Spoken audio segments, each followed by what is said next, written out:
Israel has fought roughly 7 wars against enemies who outnumbered it, sometimes 10 to 1, sometimes with the combined armies of multiple nations, occasionally with total surprise on their side.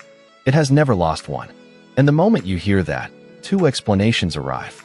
Either Israel is uniquely powerful, a hidden hand, a secret patron, a conspiracy, or Israel is uniquely lucky 7 times in a row, which is not a thing that happens. Both are wrong. And the real answer is more uncomfortable than either. Israel has never lost a war because it has never had the option. That's not a slogan. It's a structural fact, and it's the most important thing to understand about this entire conflict. When Egypt lost the 6-Day War, Egypt continued to exist. Cairo was still there. A government fell, a map moved, life went on. When Israel's enemies attacked, they announced, publicly, in advance, in their own words, what would happen if they won. Not a change of government. Not a loss of territory. The end. So think about what an army actually is in each case. On one side, a professional force fighting for national objectives. On the other, an entire population fighting for the continued existence of every person they have ever loved, most of whom, or whose parents, had already survived the last attempt at annihilation. Those are not the same thing, and no quantity of tanks equalizes it. Now the founding condition. In 1947, the UN offered partition 2 states. The Jews accepted. Understand what they accepted. A territory so narrow you could drive across it in an afternoon, fragmented, militarily indefensible.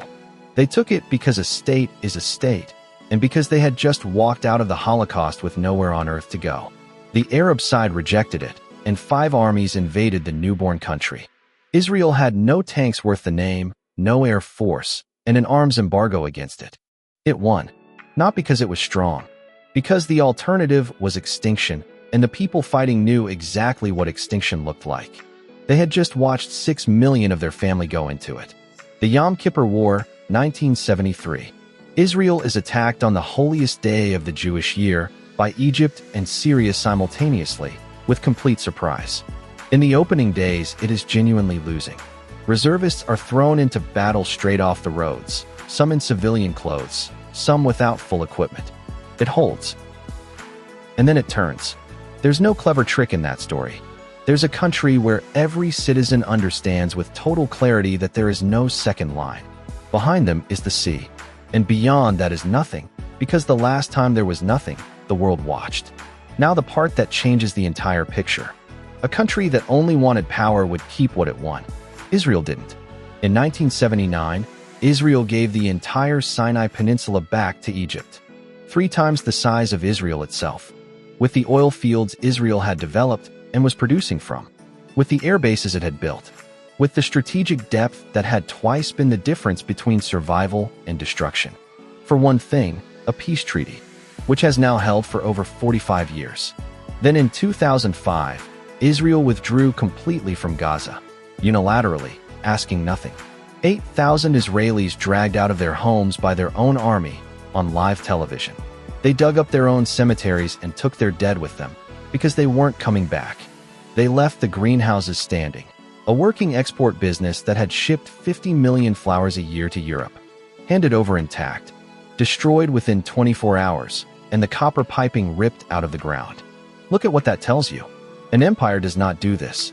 A conqueror does not hand back 3 times its own landmass, oil fields included, for a signature.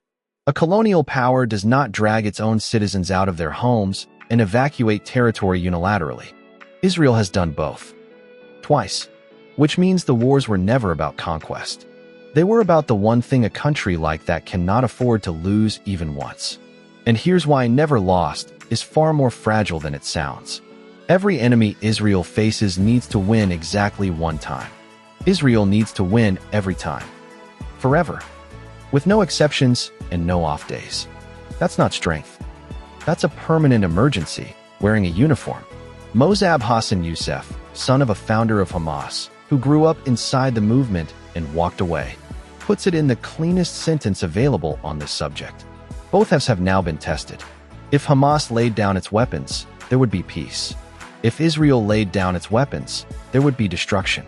So why has Israel never lost a war? Not because it's blessed. Not because of a lobby, or a conspiracy, or a hidden hand. Because it was told, plainly, publicly, repeatedly, exactly what happens the day it loses one. And unlike almost any nation in history, it was in a position to know the threat was not rhetorical.